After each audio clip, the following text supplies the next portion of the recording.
So this is how I believe you create illness. We have a trauma. I'm going to go down this, right? You believe you can't handle life experiences and you have limited thoughts of reality, which create heavy emotions. So for me, as an example, I had a narcissistic parent and I had very low self-worth and had issues of, oh my God, I'm not good enough, or something wrong with me, a lot of shame and guilt. So you tend to have a trauma. And from that trauma, you form limited beliefs that block your essence. And let me explain that in a bit more detail. See, we're a soul, right, that projects our energy into a human body. Now, if we project our full essence into the body's going to be healthy. But if we block our essence because we're holding on to limiting beliefs, like I'm not good enough, I can't, I won't, right? That blocks the energy flow into your body. And then what happens is, you first of all, you have a false sense of yourself, right? Because people are trying to fit into the world to be accepted, right? You develop coping strategies to survive. It could be overeating or whatever it is, right? Being a people pleaser. And that block of energy will create blocks of flow to your body, which is dis-ease. Your body is not at ease. And therefore your body, and if there's a lack of energy into your body actually develops symptoms. So therefore, symptoms reflect a block in your soul essence. Does it make sense? Yeah. Now, the good news is, if you connect to your body, and we're going to do this today with the back, which I do when clients come to me, I just connect to the body and the body will tell me, right? The symptom will actually tell you what the block is. And different parts of the body mean different things. And there's two great books, which I'm going to talk about today, by Annette NOONTIL, right? The Body's the Barometer of the Soul. She tells you what every single bone means, including every single tooth, including every bone in your back, what it means. And there's another book, and I'll tell you, I'll give these at the end, The Secret Language of Your Body, by Inner SEGAL, right? And they tell you what particular symptoms mean. Now, of course, they give a more general view, but you've got to really relate it to your specific circumstance. And we'll come and talk about the back in a minute, what those books mean right to the back.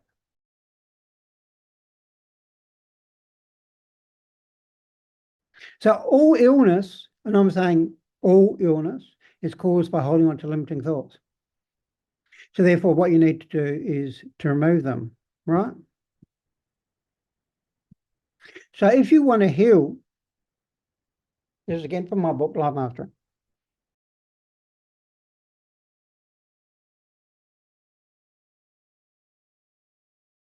So we just said symptoms and messages that the person's blocking their essence by holding on to limiting perceptions of reality. So what you need to do is connect to the symptom, the second point here, to understand the message as to what they're required to learn to reconnect to their soul essence and embody it. So what we're going to do today is talk about, if you've got a back issue, what does it mean? What is the message, right? This is called body wisdom, or sometimes it's known as energetic anatomy. Now, if you learn the lesson by connecting to the symptom, which we're going to get you to do today with your back, you can then increase your awareness because you're letting go of those limited perceptions you held. So then you can access more of who you are, your soul essence. I call it your authentic self, right? And then once you reconnect your soul, you let go of those limiting beliefs, you're going to project more of your actual energy into your body, and the body's vibration is going to increase, and the body's got a very natural state to heal itself. So that's as an example, I think I talked about this before, but I helped a lady who had multiple sclerosis. And I know the cause of that is by believing you lost control of your body, which happened to her when she was giving birth. Now, when she let go of that belief, in 2 days, she was walking with no crutches because she'd let go of her limiting beliefs. So therefore, her body returned to health. And I can tell you, you can heal anything. I like a famous comment once. All illnesses are healable, but some people aren't. It just depends whether you're ready or not. Because I can tell you, I've helped a lot of people overcome scoliosis and back issues. So what I'm going to share with you today is, the question is, are you open to help yourself heal. It's not whether it works or not, because I've worked with people from many, many countries with all the range of issues. It does work. It just depends on whether you're open to heal, which means open to let go of your limiting beliefs. So I'm going to challenge you today is to be open. See, that lady with multiple sclerosis, she was ready. And quite often pain is a big motivator, because she had the pain. She was an athlete and she could hardly walk because she was on crutches. That really motivated her to want to move through the multiple sclerosis. So let's now understand what causes a back issue, given what we just talked about, and then how you can shift it. Now, in a way, bodies are quite logical, because we hold different when we project our energy into our body, we hold different consciousness in different parts of our body. And bodies are quite logical, right? If you've got a problem with your ears, well, you're probably not listening to something. If you've got problems with your throat, well, you're not expressing yourself, right? If you've got a problem with your heart, you're not loving yourself, right? If you've got a problem with your legs, you've probably got an issue about not feeling safe on the world, because that's what your feet do. They connect you to the world, right? So what do backs represent? And you can read that in those books, right? And of course, it does depend on what part of the back it is, whether it's upper back, middle back, or the lower back. And Inner SEGAL talks about those different things. But overall, what does your back do logically? Your back supports you. So I can guarantee that if you've got an issue with your back, you've got an issue about supporting yourself. Or you don't feel supported by the world, which might mean it could have happened when you had a trauma when you were a kid, that you felt abandoned or rejected, which was a bit like I had, right? Or not fitting into the world, or your partner doesn't support you, or your workplace doesn't support you, right? But ultimately, it's about supporting yourself. If you feel people aren't supporting you in the world, based on the law of attraction, which you've talked in previous talks, if you feel other people are not supporting you, that's a reflection to you that you're not supporting yourself. And what does supporting yourself mean? Well, it means, are you caring for yourself? See, a lot of people are busy working 50 hours a week to buy things they don't need and rushing around all the time, right? Is that supporting yourself? Absolutely not. That's actually being very toxic in the form of self-abuse. Are you supporting yourself financially? Are you supporting yourself emotionally? Knowing how to move through emotions? Are you healing past trauma? So in a way, if you've got a scoliosis, which is a curve of the spine, what it's really saying is you've got crooked thinking. That you're not supporting yourself because of the crooked thoughts you've got, which could be, I can't do it. Just say, I can't do it, which is just a belief. It's not true. But if you believe it, that's what you're going to create. That's not supporting yourself. Well, if you're not loving yourself for who you are, that's a lack of self-support. So in a way, if you've got a back issue, you're not able to stand up for yourself in the world. Because that's what a back is. Now, that means, if you had issues with narcissists, which is what I had, you're probably going to have issues in your lower back, which is around your power chakra, behind your stomach. If you've got issues around your neck, which is in your throat chakra, right, you're probably not supporting yourself by expressing what you want to say. You might be a people pleaser. If you've got issues in your upper back, around your heart and towards your shoulders are about being burdened.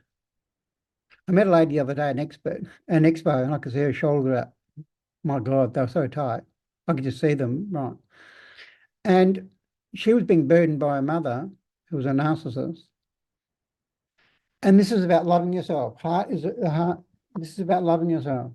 So you've got an upper back issue, I can tell you're not loving yourself, and you're probably being overwhelmed by the world, which could be by other people, or you believe you can't handle the world, right? If you've got issues around your lower back, which is in your sacrum area, right, the low back, the real low part of your back, around your lumbar bones, that's in your carotid chakra, around your hips. And that means you've probably got fear around creating money for yourself, or creating a lifestyle to support yourself, which could be a lack of money, or you haven't got a house, or you haven't got support to help you look after the kids. So if you've got an issue around creating, not supporting yourself in creating, then you're going to have a low back issue. Now, if you've got all those issues, right, then you're probably going to have problems in all your back. Now, the other thing is the left side of your body is different to the right side. So if you've got a right side scoliosis, as we showed in that picture, right side of the body is masculine or being physical. Left side is feminine or spiritual. So if you've got a right side scoliosis or problems in your right side of your body, that means you've got issues in your masculine, which could be about knowing how to create in the world, right? Putting yourself out there, knowing how to look after yourself, protect yourself. Whereas the feminine energy is more about caring for yourself and that self-nurturing, not the mother energy. Now, the other interesting thing is, if you know about meridians, meridians are like energy channels that run up and down the body, which the Chinese relate to a lot in their healing practices. There's only one meridian that goes down the back, the bladder. And what does the bladder meridian relate to? They've all got different frequencies. The bladder meridian relates to anxiety. That's why you go to the toilet a lot if you've got anxiety. Yeah. And so as you go to the toilet a lot, you get up 4 times a night during the night time, you've got anxiety and you're probably worrying and thinking, and you've probably got insomnia. So there's a lot of anxiety because if you're not supporting yourself, well, you're going to be anxious. You believe you're going to handle the world, right? Which is a reflection of not connecting to who you really are. Because if you're connected to who you really are, well, you will support yourself. And we really talked about this in previous workshops, is the ultimate issue for people is they're not connected to themselves. They're blocking who they are by holding on to limiting thoughts, which is blocking the energy flow into their body. Yeah, that's the ultimate. Once you let go of those limiting thoughts, as we showed in those charts, then you're allowing more energy flow into your body. And of course, in this particular case with your back, it's about letting go of limiting thoughts about supporting yourself. Now, I'm going to tell you about the story, as an example, this is possible, of Joe Dispenza. Does everybody put your hand up if you know Joe Dispenza? If you haven't know his story, I suggest to watch the movie Heal, Heal. It's a documentary. I watched it the other day for the second time on Prime, which is free on Prime. Right? And he tells his story, and that's a great show, actually. It goes for an hour and a half and talks a lot about healing. So let me tell the story about Joe Dispenza. He got knocked off his push bike by a car, and all his vertebrae were out of place. And the doctor said, you'll never walk again. So what he did is he trained his mind to put every single vertebrae back in place, to let go of his limiting thoughts, because he created that bike accident for a reason. And we'll come and talk about this in a minute. He walked out of that hospital. So if one person can do it, other people can do it. It's all about whether you have the power to use your mind, right? Now, of course, I believe we create things in our life to be of service. Now, that experience, you could say that was a bad experience, or you could say it was life-changing for Joe because, he came and wrote the book, Biology of Beliefs, very famous book, right, which talks about your thoughts as in your body, right, as we've been talking about. And that's made him famous, and it's given him the incentive to go and help other people know how they can heal. So I believe we have experiences to be of service, but quite often we take issues personally and believe there's something wrong with us, right? Which is a limiting perception. Yeah. But there's 4 steps to healing. I use the acronym CURE, CURE, and we're going to take you through this process with your back. I've used this to help people heal from everything. As healers, we don't heal you.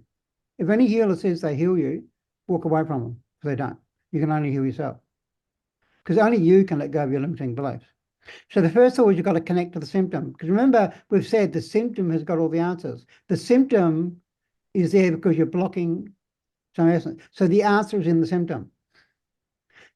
And that's what's crazy in Western medicine, where people cover up the symptom with painkillers. What? It's ridiculous. Okay, then you understand the message. We know the message is in the symptom. And therefore, we're looking for what do we need to learn by referring to the meaning of the symptom. And we've already talked a bit about that with the back. It's about, in some way, that you're not supporting yourself. Then, once you understand it, Like once that lady with multiple sclerosis understood that she had a belief she's lost control of her body, which has happened in a trauma from giving birth, where she felt she lost control of her body. Once she released that limiting thought and started believing that she's in control of her body, her whole body then actually played out that program. It's like a thought you put in your body is like a program. Your body plays it out. And the body doesn't judge what you choose to experience. If you choose to be poverty, the world will create it for you. If you choose to be rich, the world will choose that as well. That's your choice. So once you release it, and there's various ways you can release it, then you're going to have higher awareness because you've got a message. You're going to have an increase in conscious awareness.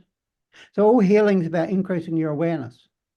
Because you've learned from the system, and once you've let go of the limiting belief, there's greater flow of energy in your body, and your body can heal. See, I had a heart attack last year, but I didn't go to hospital. Oh my God, hospitals are toxic. Why would I go to hospital? I actually healed it because I talked to my heart. Hello, what do I need to learn here? And once I got the message, this beautiful white light went through my whole body, and I had no pain because I got the message. It's like once the postman comes and gives you a message, you don't need the postman anymore.